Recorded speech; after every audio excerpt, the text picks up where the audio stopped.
So continuing my sort of space exploration themed games at the moment, this is High Frontier.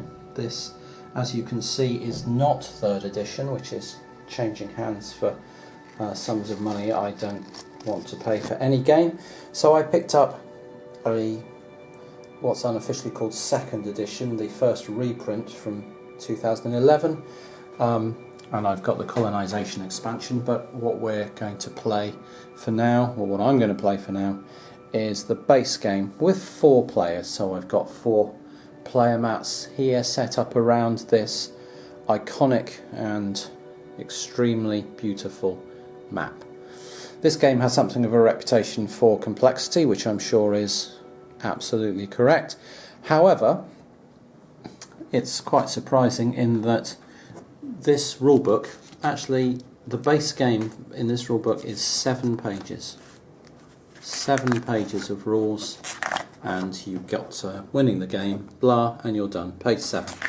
And after that, there's a couple of pages of advanced rules, and then beyond that, there's a big long example of play, and then a load of discussion on background notes, designer notes, and explanations of the science behind all the technology that's included in the game, or the proposed technology. Some of it doesn't exist, or I think quite a lot of it doesn't exist, but this is a sort of near future space exploration game where countries and agencies are developing off-world factories and off-world technology to sort of use the low gravity or vacuum conditions to create new technology.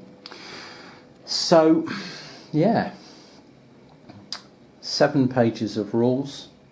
I'll try and summarise the important factors in them.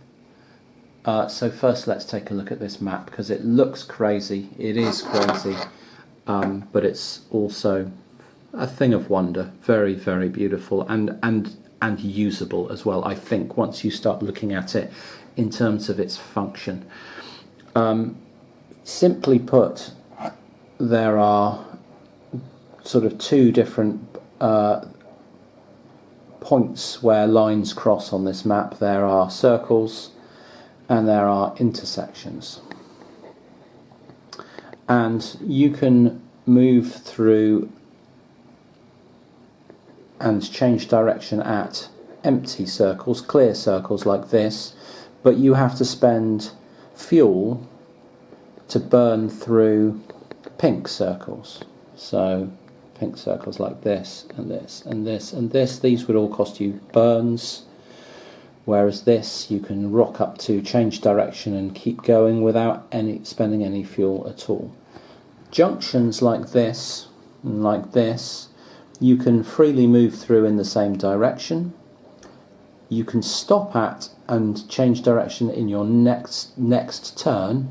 If you want to change direction during a turn, that costs quite a lot of fuel. It costs 2 burns worth of fuel instead of 1. So that's the main elements in the basic game on the map. There are other things on the map. There are aero braking manoeuvres like this. There are hazards, these skull signs showing hazards, so that would cost a burn and also a die roll to make sure that the acid clouds don't damage your craft. Aero braking there. There are these radiation symbols that you don't use in the basic game, and so on.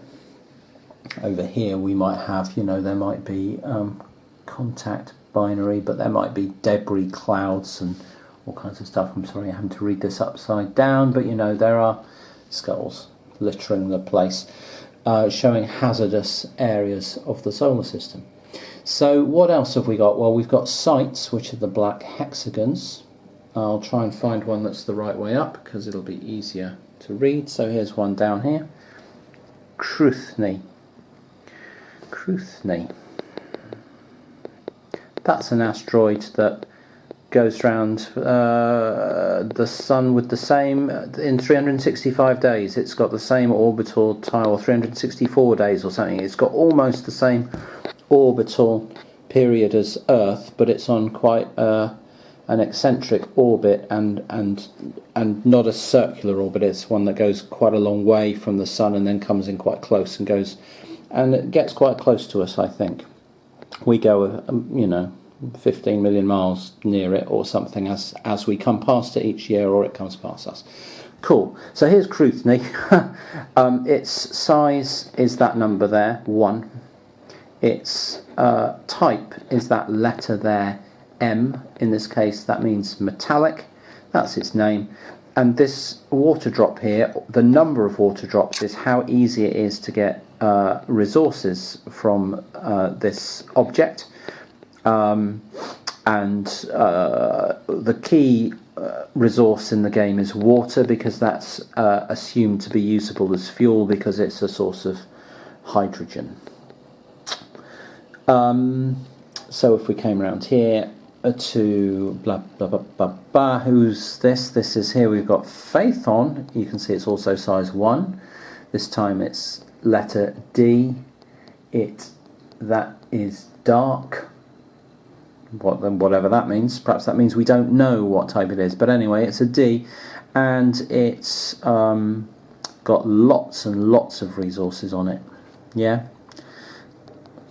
And the basic rule here is that you need a stat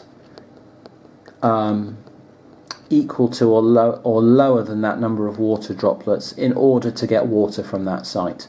That stat is called ISRU, Insight Resource Utilization, but that, blah blah blah, it's got to be equal to or lower than that. If we looked over here, the basic crew card for the European Space Agency, and indeed for NASA and the other players, starts at 4, which is very high. So if you were on here, you could pick up a water with an ISRU of 4 each turn and refuel your rocket. If you had an ISRU of 2, you would get, the formula is this minus your ISRU plus 1. So if you've got an ISRU of 4, then 4 minus 4 plus 1 is 1. If you've got an ISRU of 2, then 4 minus 2 is 2, plus 1 is 3 water tanks you could get off here, which would allow you to refuel pretty quickly. So those are the key elements on the map. It's these junction points and the size and the resources available on the objects you're trying to get to. The size matters because to get on and off somewhere like Mars requires, if you don't want to pay hideous amounts of fuel, then you need thrust greater than the size. You could get on and off these sites, these 3 different sites on Mars, for no fuel at all, provided your craft had a thrust of 11, greater than its size. But if it only had 10, you are paying 10 fuel to get on and off Mars, which is hefty because, as we'll see in a second, fuel is scarce and difficult to carry around. Over here we've got the moon, size 9, so you need 10 thrust to get on and off the moon without paying 9 steps of fuel to do it both ways. And again, we'll see how that's possible by looking at some of the science that's around. So let's come over and look at a rocket card. This is the crew card for the European Space Agency. It has a mass of 1. It has +1 thrust to any rocket during any player turn. So its thrust is 8, but it's got a +1 up here. So it's 9. Then each burn costs 6 fuel, and it can spend another 2 fuel for an extra thrust, which would put it up to 10, which would be the 10 it would need to escape the moon without paying fuel costs, and to land on the moon without paying lander costs. So you can see here that it's just possible for this European Space Agency crew car to get on and off the moon without paying loads of additional fuel costs, which is important. How much fuel does it have? That depends on how many water tanks you stick on it, and this imposing but actually very easy chart over here tells you your fuel steps. And a very quick example, this thing has a mass of 1 in the basic game, so its dry mass is in the 0 to 2 range. So if we stuck 8 water tanks on it, we would stick our rocket on that spot there,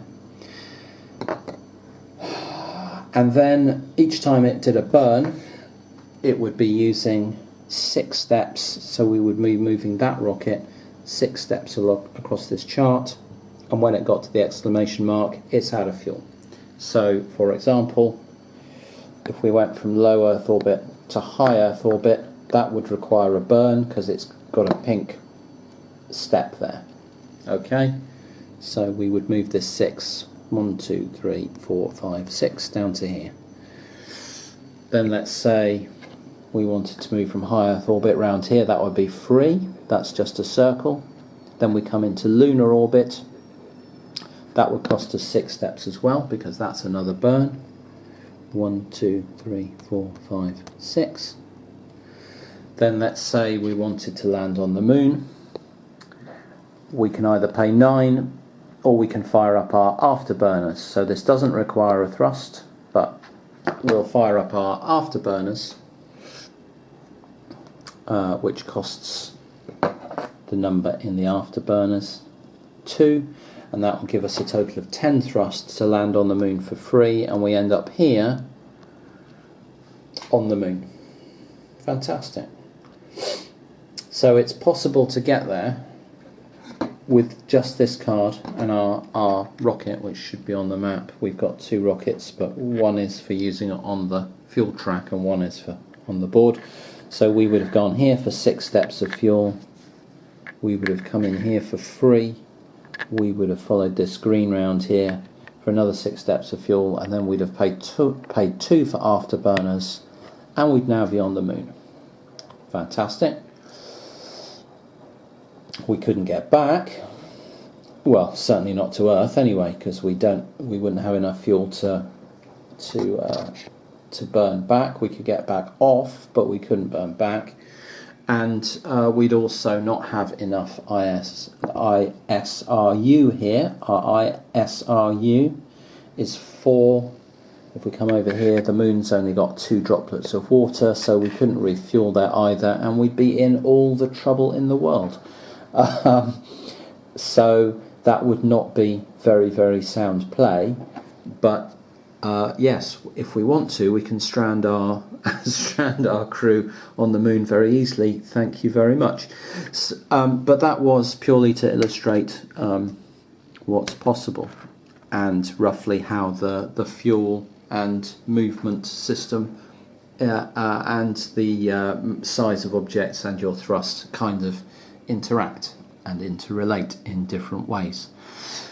So the actual game then is about trying to stake claims on objects throughout the solar system, and you'll see that there are all kinds of asteroids in this belt and objects and bodies that we know of out here beyond Mars.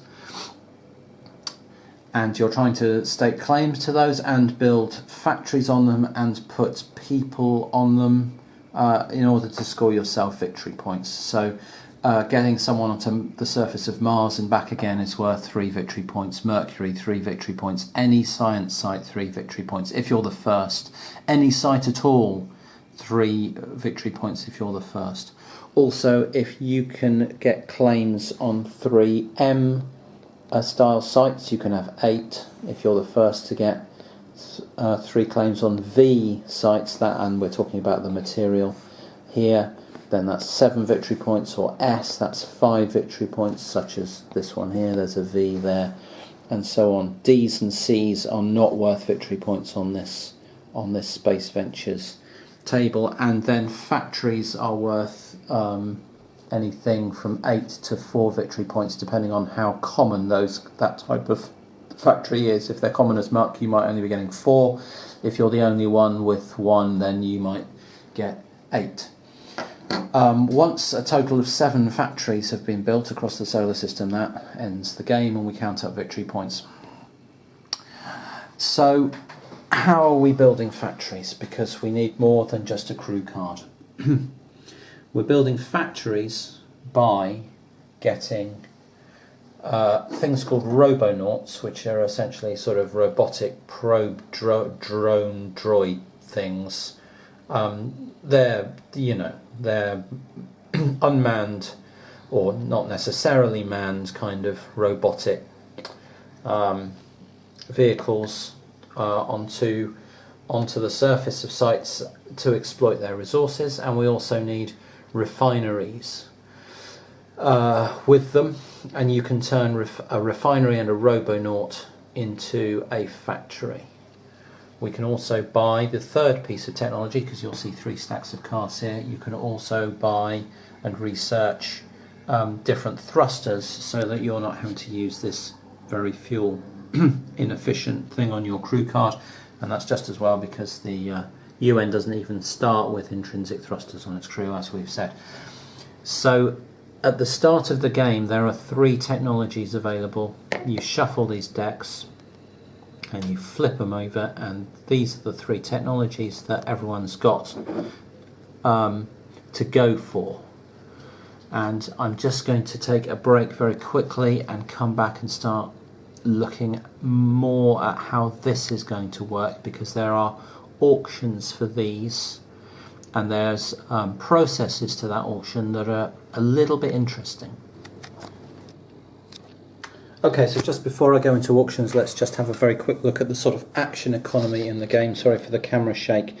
In your turn, you can move a rocket and then do one of these things, and you can only have 1 rocket at a time. You've got 2 rocket markers, one of them goes on your fuel trap, one of them goes on the board. You can only have 1 rocket at a time in being active. You can have other technologies around, but they have to form outposts or freighters. But that's a bit more complex, don't need to go into that. Let's have a look at the action economy. After moving your rocket, you can do one of these things.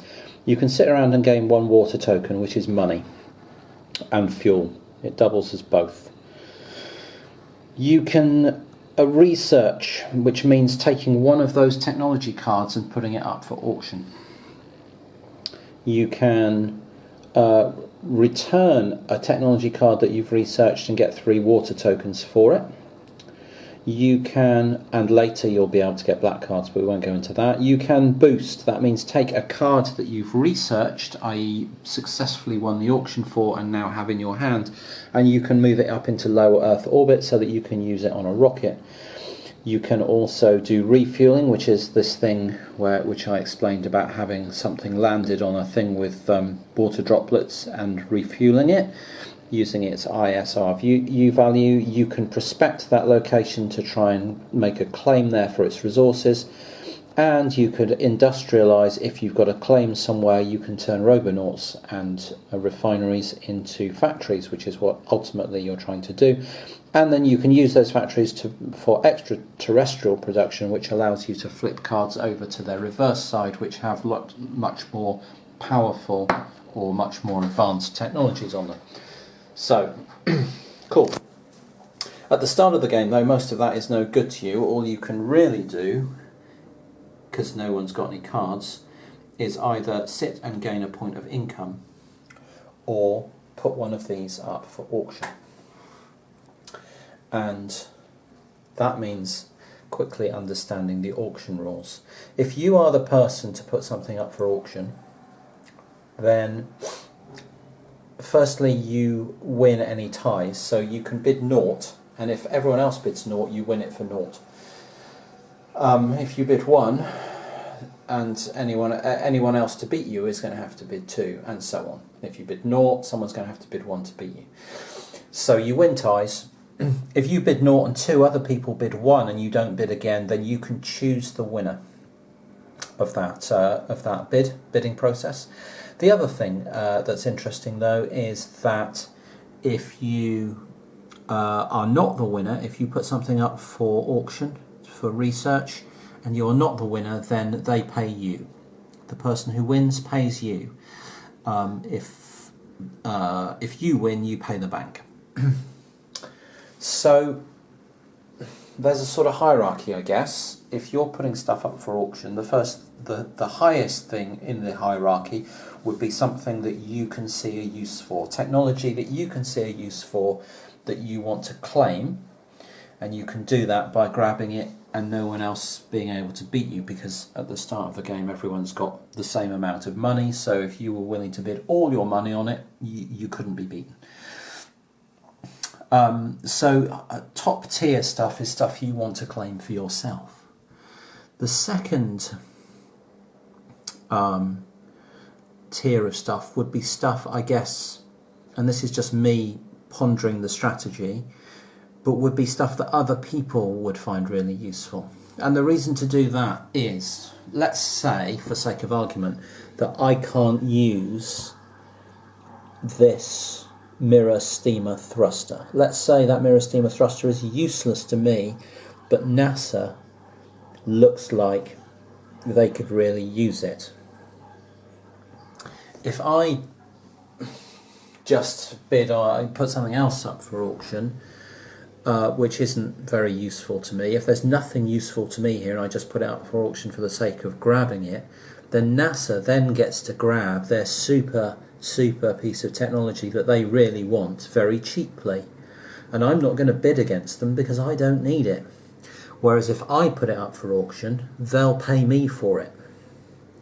So there's this kind of trade-off. If you can't find something that you want, do you then auction something that someone else wants in order to get paid for the tech that they want, instead of that money going to the bank, so that you can put stuff up for auction that someone else would find really useful and say, give me your money, or you have to outbid me for it. So there's that element to it as well. And the third element in auctioning this stuff off is that when you choose to auction something off, you're going to reveal the card below it. And so you're giving all the other players additional information on what technologies are going to be available, and maybe a better opportunity than the card that's currently being bid on. So there's some, I think the only way to do this reasonably is not just to look at the cards and go, don't like the look of it, or yeah, it might be useful. I think you have to go in looking at each card with a very definite plan. And since I haven't looked at any of the other cards, that's quite hard. But the only way I can conduct any sort of auction for these, is if each player is looking at that card going, yeah, I could use that, or no, I couldn't, I'm just going to try and turn it in for 3 more water and see what else comes up. So let's start that process in a second. The first player is going to be the European Space Agency. We're just going clockwise. I dealt out these cards at random, so ESA ended up here at random, and they are player 1, then NASA, then the UN, and then China, and that's our turn order. So I'm just going to collect my thoughts, have a look at that tech, and then come back with something of my initial opening basic game, never played this before analysis of what out of this lot looks useful to us and what we might flog to other people. Okay, so we are the ESA player, and we are looking at these as potential options to open an auction on, to see whether we or any other player wants them.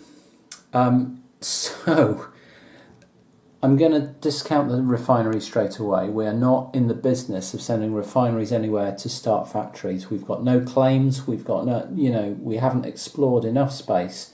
You need a claim to create a factory. We don't have a claim. To get a claim, we need to be sending either a crew or a robonaut somewhere. I think it's a crew or a robonaut to make a claim. Let me just check. Yes, it is. It's got to have an ISRU number, so it's got to have in situ resource utilisation, which will be a crew card or a robonaut.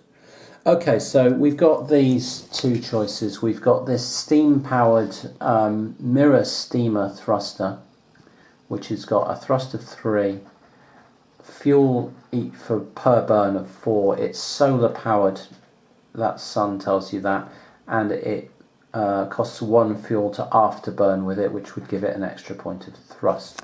That solar thrust is based on this table down here. Your distance from the sun is giving you more or less thrust, so very close to the sun +2, in Venus orbit +1, in Earth orbit +0, out in Mars orbit -1, beyond Mars orbit in Ceres orbit -2, and out here in Jupiter orbit -3.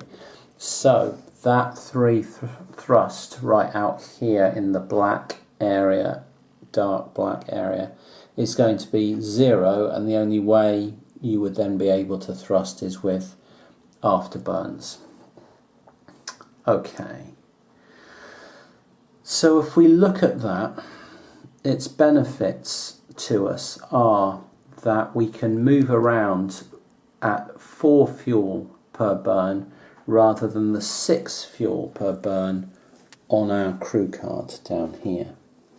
And what that would mean is that if we added that steamer to our crew card, we would have a rocket with a mass of 1, which would be very low. And with 6 fuel, we could get to the moon and back. So for instance, 6 fuel on there, what we could do if we were in low Earth orbit, we'd go high Earth orbit for 4 fuel. Dunk, dunk, dunk, dunk. I won't keep sweeping the camera around. We could come through here and into this point here for another 4 fuel. 1, 2, 3, 4. And then we could land using our afterburners, our thrust of 8, our +1, 9, and our afterburners for 2 steps of fuel. And actually this would only take 4 fuel tanks to do this. If we were on 4 fuel tanks, we could go 1, 2, 3, 4 into high eccentric orbit. We could go 4 next to the moon. We could afterburn to land on the moon. We could afterburn to get off the moon, and that would then put us back where we are here. We'd have landed on the moon with afterburners. We'd have got off the moon with afterburners. With our last 4 fuel steps of fuel, we could come into here, and then we could follow this aerobraking maneuver down there, onto there, make a roll for aerobraking, 1d6, on a roll of 1 we all explode, otherwise we're fine, and we come back into low Earth orbit. So with that mirror steamer and 4 water tanks, we could run a moon mission for our crew, and that would be pretty cool. What does that mean? Well, it would give us this 3 victory points for having successfully landed on any site and made it back to low Earth orbit again. Groovy. Long term, it's not doing us any good at all. Our crew has an ISRU of 4 against 2 for the site, so we can't prospect the moon, and we couldn't refuel on the moon. We couldn't establish any, so it wouldn't give us a long-term prospects of putting a factory on the moon or anything else. It would simply be a 3 victory point grab. What else could we do with it? Well, we could try aiming for sites with 4 water drops, because our IRSU is 4, and so 4 water drops on a site would let us prospect there and therefore try and claim it for further use as a factory, and would also let us refuel there. So a likely looking destination might be Ceres, which we could get to The slight difficulty is that it's solar powered, and so as we get out here, once we're at Keres, we're at -2 thrust, and so we're moving very slowly unless we use the thrust off this thing, which we'd need to get off Keres anyway. But unless we're burning, using this to move and burning lots of fuel, we're not moving very fast. We're going very, very slowly. And of course, if we try and then head out to somewhere like this, which also has the 4 water drops, for example, then we're so far out of the sunlight that our mirror steamer's almost not working anymore, and that looks really quite dodgy. But it's possible. We could use that mirror steamer as a way to get out to Keres and maybe out to this comet over here, and see if we can get a jump on claiming those. Okay, that's one option. Next option, this card here, this Robonaut. The key element of this Robonaut, the 5 thrust doesn't really matter. Well, I guess it does actually, but the 5 thrust isn't quite so important as this 4 fuel efficiency, which is the same as the mirror steamer, but it's not solar powered, and its afterburn only costs 1, which is better than our crew card. But the other key element here is that its ISRU number is 3, which means we could start picking locations with 3 water droplets on them, which are a lot more numerous, and start trying to claim them or explore them, and we could refuel from them as well. So, for example, we might come around here and look at a moon of Mars, Deimos here. It's size 1, so our chances of prospecting it successfully for long-term use are 1 in 6. But it does have 3 water droplets, which means that even if we fail to prospect it, we could then refuel there, and then we could look maybe to heading off further into these asteroid fields and start looking at places like this. And then down, if we get down in here, we've got lots of potential sites out here in the beyond Mars into the kind of Keres belt, which might have the potential for claims and refueling. And having just a Robonaut bimbling around those might be an interesting idea. And then if we successfully claimed things and found things, we could decommission it, try and buy a refinery, and see if we could construct something else to send out there and build a factory. That might not be the worst plan in the world. So those are our 2 options. The mirror steamer is a kind of quick grab for a moon landing, or the Robonaut for a longer term. Can we get out to somewhere like Keres with it? Now, Keres takes 5 burns. 5 burns with 4 fuel per burn, which means 20 steps of fuel. 20 steps of fuel on something with mass 2, because we'll send it out alone without crew on it, would be 1, 2, 3, 4, 5, 6, 7, 8, 9, 10, 11, 12, 13, 14, 15, 16, 17, 18, 19, 20. That means putting 6 water on it. So we either, and we need 1 to boost it into low Earth orbit. That's 7 water, and we need to pay for it. But, we're looking at a few years. So the other thing we could do, our final option, is to buy that useless refinery, assuming that no one's going to bid against us for it, simply to flog it off for the 3 water. But then, of course, someone else might grab the Robonaut. So those are our options. And now I need to have a think about what the other players are thinking, are viewing what their planning might be given this situation. Okay, after a very brief ponder, it doesn't really matter what the other players think, because I can't really judge what they think, because the moment the ESA puts this up for auction, we get to see everything, the card underneath it, and that may change other people's decisions. So it's decision time for the ESA, and they are going to put the Robonaut up for auction, which means we get to see this Robonaut underneath it. Wow. Now this Robonaut has an ISRU of 2, it has a ray gun. Oh my god, but it is mass 5.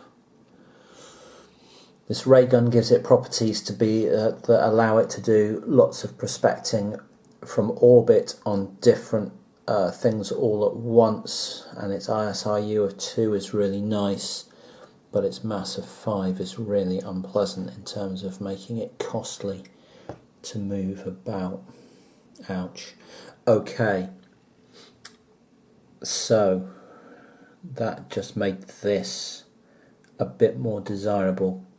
The other players are going to have to look at if there's any way they could use that Robonaut, or whether that's just getting turned over for cash. Okay, so first card play in High Frontier, and we're looking at this Tungsten Resisto-Jet Robonaut. The ESA has put it up for auction and bid naught. It's on to NASA. Now NASA would really quite like it, because it's more efficient than their intrinsic engine, their intrinsic, thruster of 9.6. It's more fuel efficient than that, and then they can use this 9.6 and their afterburner just to get on and off things that are large. So this is quite nice. The fact that it combines a thruster on a Robonaut is lovely, and the question then is, how much do they want to pay the ESA to have it? And they're certainly willing to pay 1, so they'll push the bid up to 1. And we come over here to the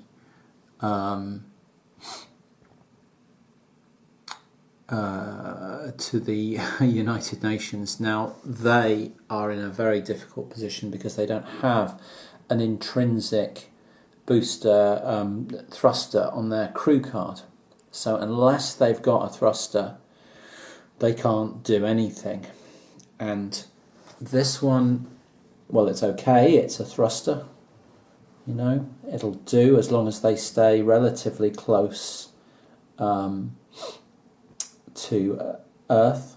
And actually this has advantages for them because it's mass 0 and their crew is mass 0, which makes it very cheap for them to get a rocket made of those two components boosted into low Earth orbit. And of course that will also mean that their final rocket has a very low dry mass and is therefore very fuel efficient relatively, can get a lot of steps of burn out of its fuel. So that's very cool as well. So they'd like this mirror steamer thruster. However, you'd think that if the ESA pick up this, then NASA are going to want to grab that mirror steamer thruster for themselves. That's the next most likely looking piece of tech up here. These two items don't look great. And then that leaves the UN in a very difficult spot, unless the thruster underneath there is brilliant. But they're kind of gambling. So they'll bid 2. So they'll put a bit of 2 water on the Robonaut. And now these guys, the PRC, they're in exactly the same position. They've got this 926 thruster on their crew, which is mass 1, with an ISRU of 4. they think they'll get to see some more technologies come around, or at least some more thrusters, so they're going to hang fire. And so it's back round to these guys. Are they willing to bid 2 for that Robonaut or not? And then it's a calculation as to then how much time and water they have to put, how much time they have to put into just accumulating water to boost it into orbit, and then get their crew on it and get it somewhere where it's starting to do something useful.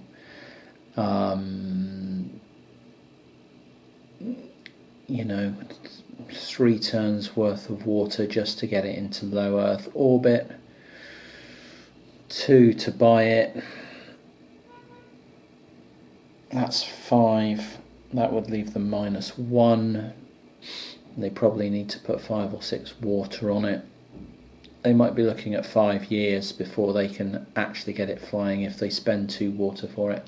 So do they hand it off to these guys for that 2 water, take the 2 water, and see if a quicker option comes up? Yes, they will. So then NASA has the option to go 2 and is going to decline, and so we're going to sell this Robonaut to the UN for 2 water. So the auctioning continues here in High Frontier, and I've not got that far, mainly because it involves, this is not a light fluffy game, it involves quite a lot of thought each time a new card comes up into the array here as to how each player feels about using that card and what the potential for it is in their situation.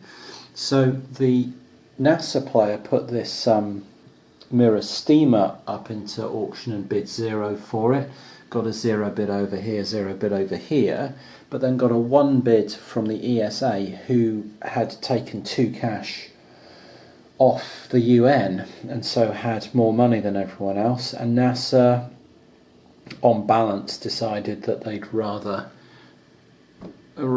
take the 1 cash than pay 1 for it and see what else came up. And what came up was this rather inviting looking thruster here, which has only got a thrust of 3, but it has a fuel use per burn of 1, which is super efficient.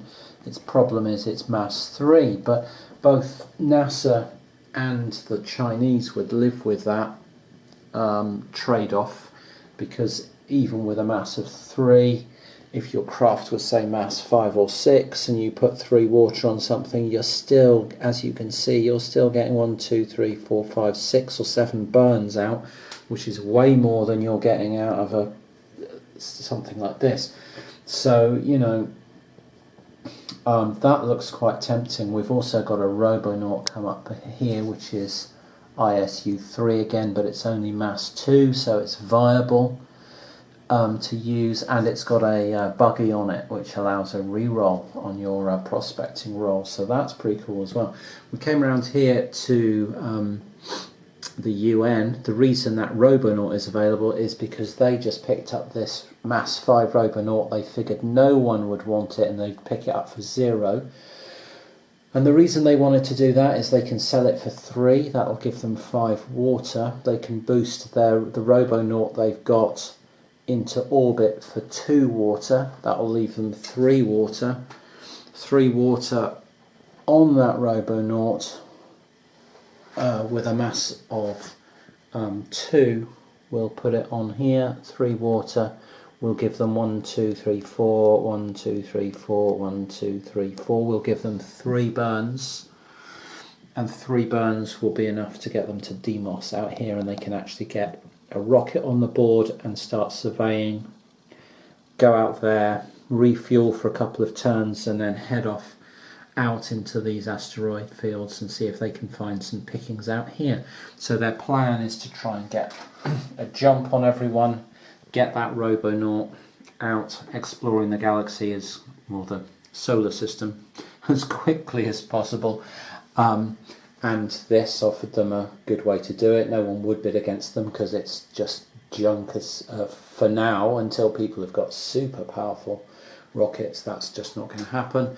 And now we come around to the Chinese player. I keep wanting to call them Russian. That's leaving Earth. Anyway, the Chinese player here now has to decide what they're going to put up for auction, and at the same time, everyone else around the table has to decide how attractive it looks.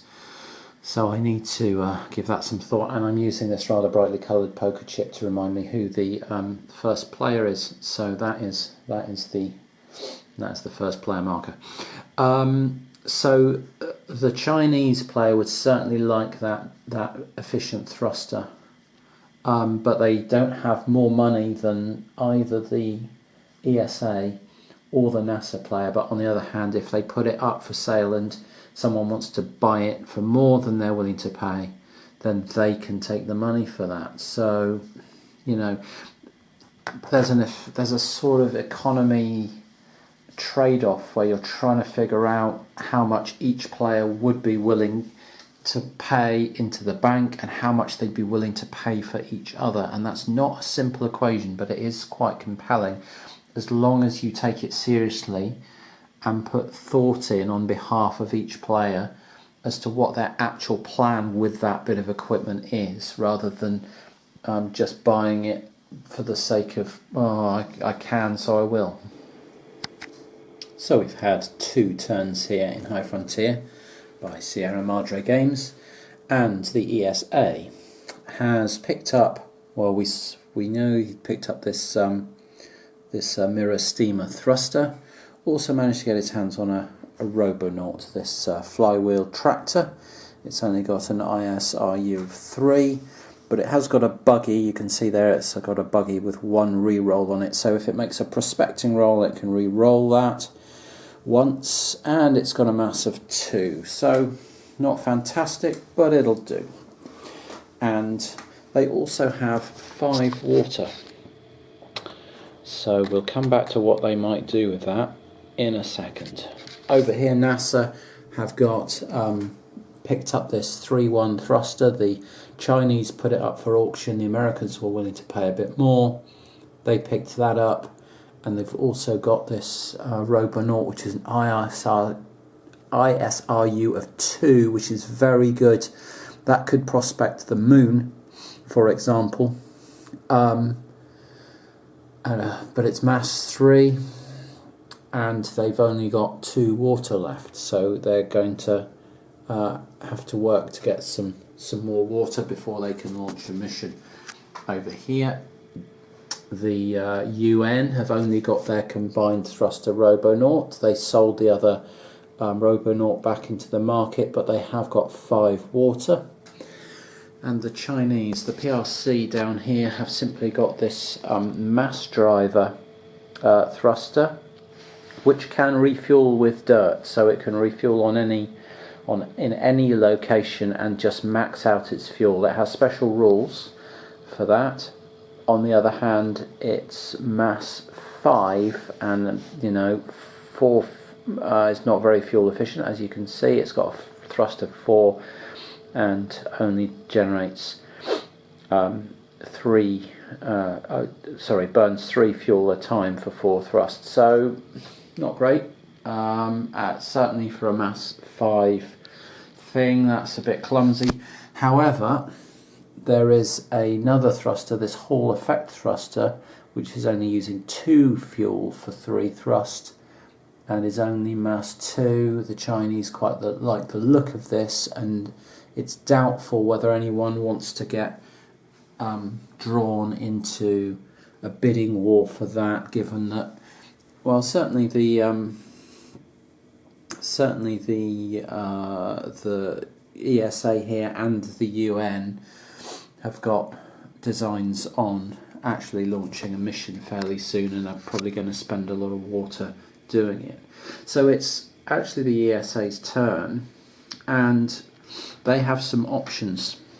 For example, their crew is mass 1, their thruster is mass 0, that's great, and this Robonaut is mass 2.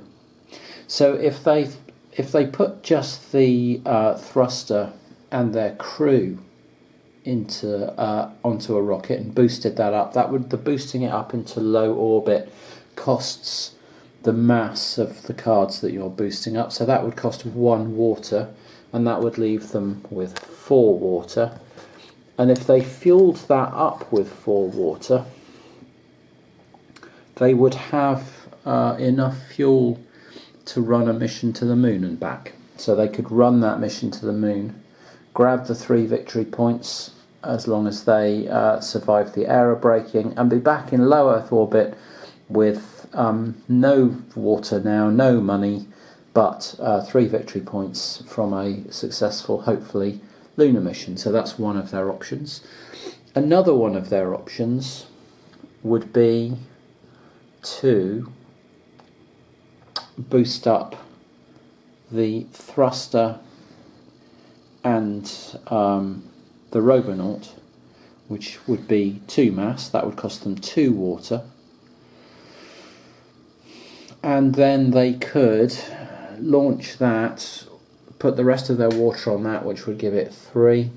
It would still be mass 2, so it would have 3 water on it. And that would be 1, 2, 3, 4, 1, 2, 3, 4, 1, 2, 3, 4. That would have 3 burns, and 2 burns. 1 there, then out here, 1 there, come round here, no burns there, slide round, slide round. Ooh, no, I'm going the wrong way, I think. Yeah, and come round here. So 1 burn up there, come round here, 2 burns, come round here, follow the red line, come around here, stop there, and slide into Deimos, and that would only cost 2 burns, and that would actually still leave them enough fuel for another burn, even if they didn't gather fuel on Deimos, which they probably would. But even if they didn't, they'd still have enough to swing round all the way around here, and they could probably slide in somewhere interesting down in these asteroids. In fact, what they could do is come out of here, use their 1 burn there, and slide all the way in round here and get right in here, up in here, and drop into somewhere like this, carrying B in this cluster in here. That might be interesting. Or they could aim for Hertha over here, which might also be interesting. So they've got options. The difficulty with doing that, as we understood before, was that this mirror steamer is going to get less and less thrust as it gets away from the sun. And so out in the Keres zone, it's going to be at -2 thrust, which is going to be 1. So it's going to need an afterburner even to lift off. But as long as it can mine fuel, that 1 step afterburn to get thrust 2, as long as it's only landing on size 1 stuff, that'll be fine. Hertha, however, it couldn't go to because it could never leave again. So that would be a problem, but there would still be options to explore some stuff over here, and try and get some, they might try and slide it right out over here if they could, even though that's really pushing it with a solar thruster with the -3 thrust. But that is another option to see what they could pick up. Give it, aim it at Deimos, then slide down to Carrion B, and see if they could get any claims going on either of those. So that's another option. And the final option they've got is to load them all up. So that would be mass 3. That would take 3, and they'd have 2 water on a mass 3. And that would have 1, 2, 3, 4, 1, 2, 3, 4. That would have 2 burns worth of fuel on it, because it would only have 2 water left. But that again would get them to Deimos, where they could refuel. But this time they would have a lot more options as to where to land when they got out over here, because they would always have the backup of an 8 thrust engine from the crew card. So those are what they're looking at. I'm going to have a little think about this, and try and decide what to do for them, because they have more options, which would be to wait and just pick up a little bit more water for a turn or two until they've got enough to aim for somewhere like Keres, where they'd be guaranteed to get a claim. So that's another option. The reason I say it's guaranteed to get a claim is because they would have an ISRU number of 4 or less, either with the crew or with their buggy, and if you've got that, then you have to roll a d6 and get equal to or less than the size of the object you're on, and in Keres' case it would be 6. So they could claim Keres if they waited a little bit longer, and that might be long term far more interesting than messing around with places like Demos. So yeah, let's give it some thought. So still no rockets on the map here at High Frontier. A couple of laps of turns go by. The ESA bought a refinery that no one wanted, and then sold it to make 3 water. NASA bought a refinery no one wanted and sold it to make 3 water. What did these guys do? The UN bought a refinery that no one wanted and sold it to make 3 water. That's 2 actions, and for the 2 turns that these guys spent, they picked up this 3-2 thruster, and then they picked up this incredibly heavy Mass 5 but IRSU-1 Robonaut with the ray gun. Interesting. Very interesting, because they're now looking at this thinking they've got good chances to claim the moon if they can, get up there. So they were thinking of using one of these thrusters and going on a long distance trip out over there, but now they're thinking of canning that off, selling this stuff off, and using all the water from that and their base crew here just to get this Robonaut onto the moon. Yeah. and I think the ray gun would mean they wouldn't even have to land. They could probably just stay in orbit next to the moon, and that would make it cheaper to get back as well. Yeah. So the Chinese with a different plan now, and it's strange how this happens, because when they bought that Robonaut, this Robonaut became available, which is ISRU-2 and Mass 3, again with the ray gun technology that lets you prospect from range, instead of having to drop onto the surface of places. And the ESA are looking at the potential for that to work well with this mirror steamer thruster to get out into these asteroids and be able to prospect multiple asteroids or sites all at the same time, which is the benefit of having that ray gun symbol on there. Now, they were always planning to come this way. Do they want to start a bidding war on that ISRU, because the Americans could use it quite handily as well, but they've got, because they're already looking at 6 mass for their their thruster and their Robonaut. They don't even have the water to get that into low Earth orbit yet. So the Americans aren't likely to bid on another Mass 3 thing unless they can then turn one over for 3 water. But they don't want to be bidding in a bidding war for it.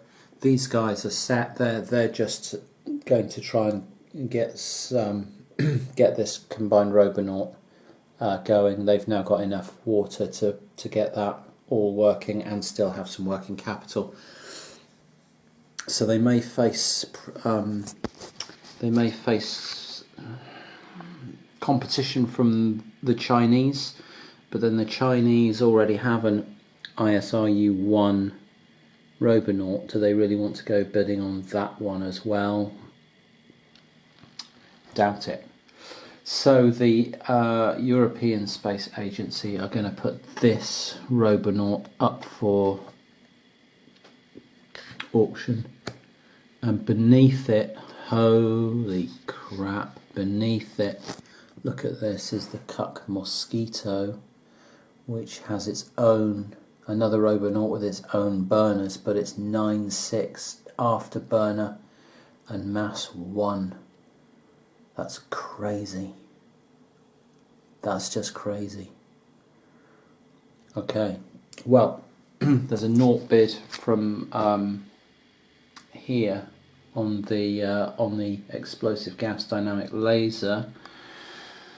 The US isn't bidding on it because they've got a Mass 3 ISRU-2 Robonaut already, albeit a different one. These guys don't want to bid on it. They've got a Robonaut. It's not as good, and these guys don't want it. So they're going to pick up this Robonaut for 0. And the other reason that no one bid on it is because, wow, what does that Cuck Mosquito mean?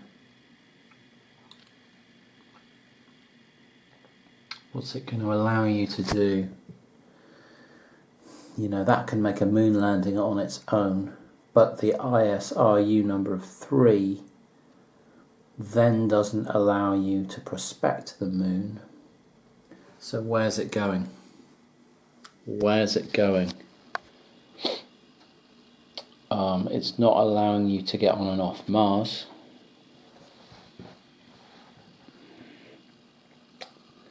Unless you're the ESA and can add +1 thrust to it and use the afterburners, which would pitch it up to 11.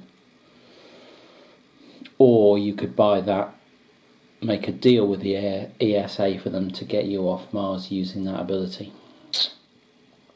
That would also get you on and off Mercury. Wow. Wow. That's that's tricky, isn't it? Still, let's go round and have a think about what the NASA want to do. Because that Cuck Mosquito now is very, very, very attractive to the European Space Agency, and they've got 8. And they've got 8 water.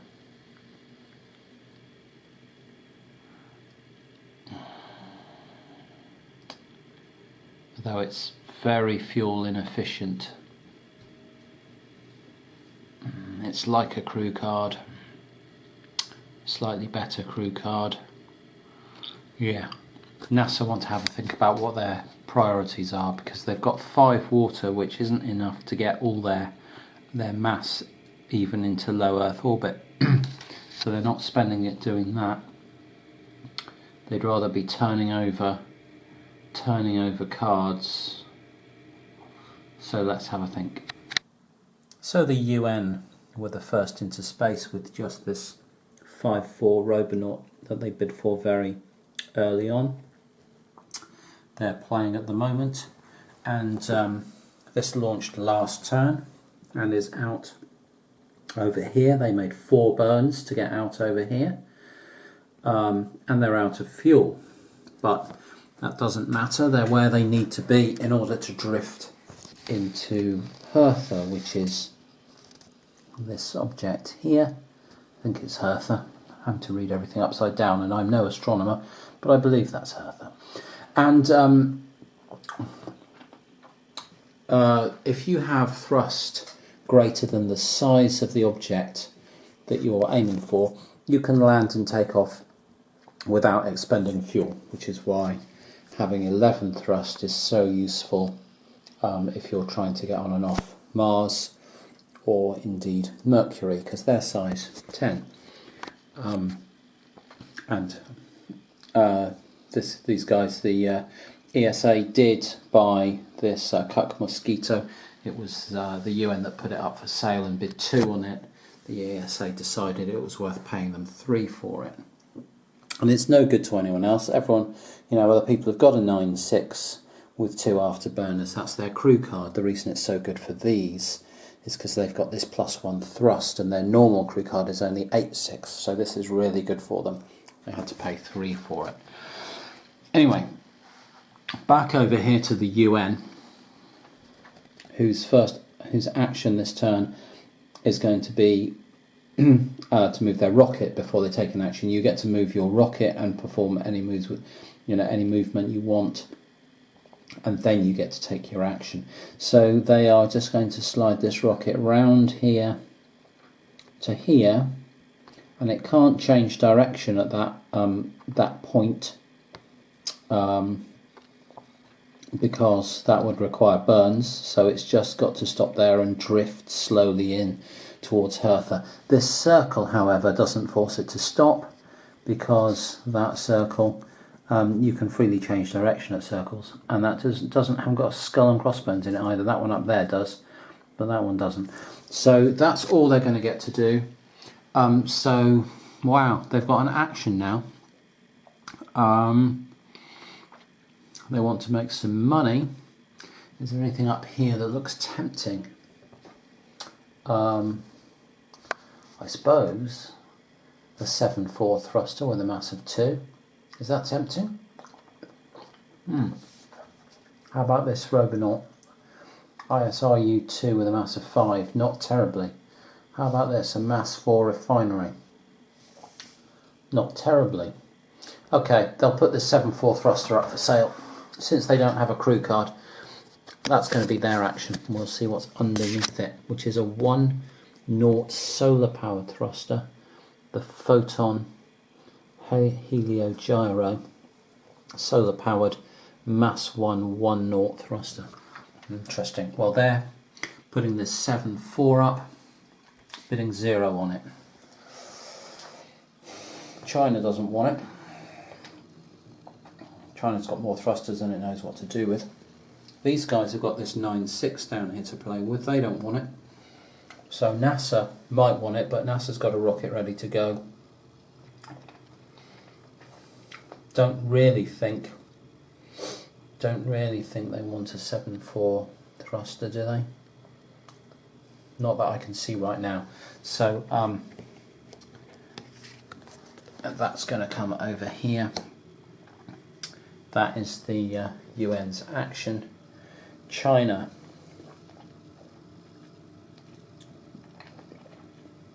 China just bought a different Robonaut.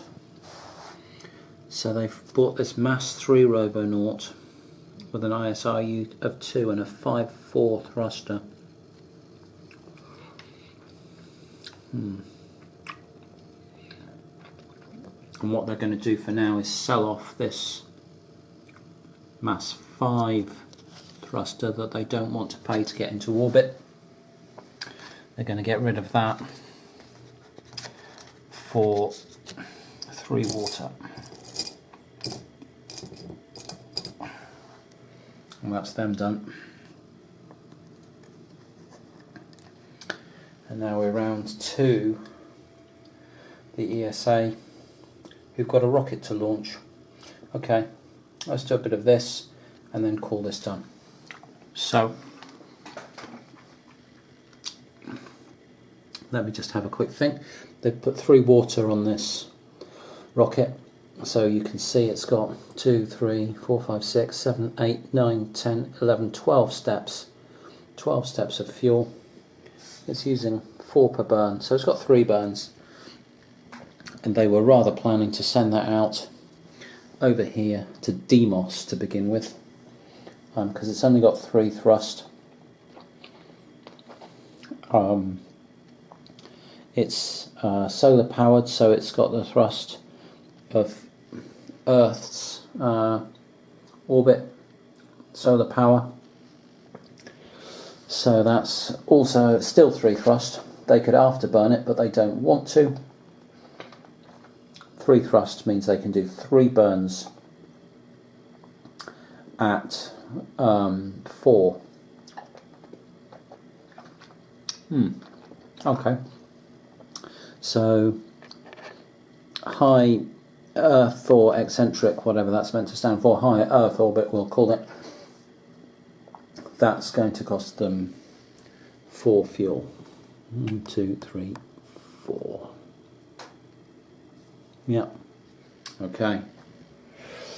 Second burn, they'll come round here into geostationary orbit. That's going to cost them 4 fuel.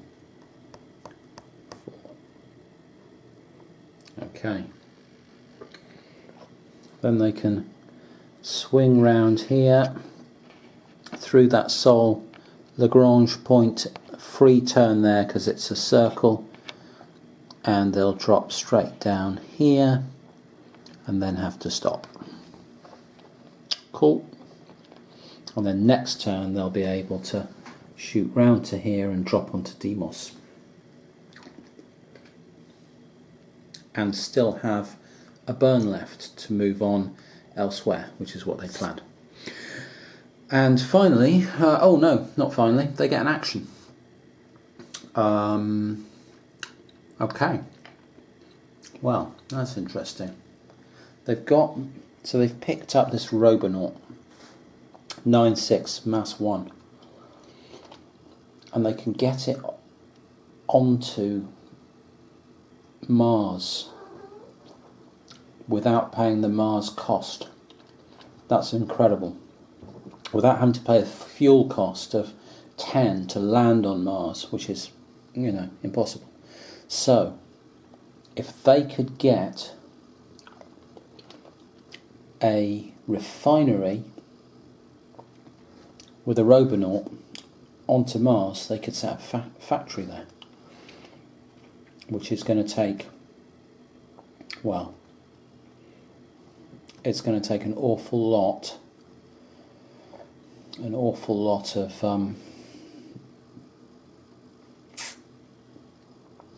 water. But never mind. What's this refinery look like? It's mass 4 and it's S-type.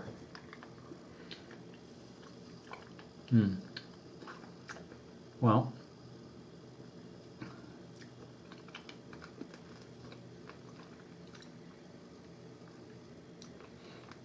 do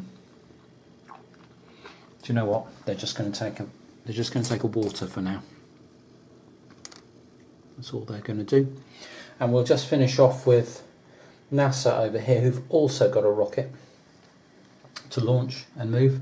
Now theirs only uses 1 fuel for each burn, but it's mass 6, and we haven't quite worked out as NASA where we were going to go with it, because we've got to be careful. It's only thrust 3, so we don't want to land it on anything bigger than size 2, which means heading up towards the Charon cluster looks like a good plan, especially, well, no, it hasn't got a ray gun on it. We didn't end up with that Robonaut, but still the Charon cluster, Charon A, Charon B, Charon C. What's our we've got an ISRU of 2, so we can prospect on anything with 2 water droplets on it. So this looks like a good bet to begin with. I'm going to have to just work out a route down here and come back. Okay, well, here we are with NASA, and based on what the other players have gone for, what the ESA have gone for, they look like they're going out this way, somewhere towards Mars. Obviously we can tell that the UN are out here up over in the Hertha area, the Comet Anchor area, and I thought Minerva looked like a good spot to go for. Doesn't look like anyone else is headed there.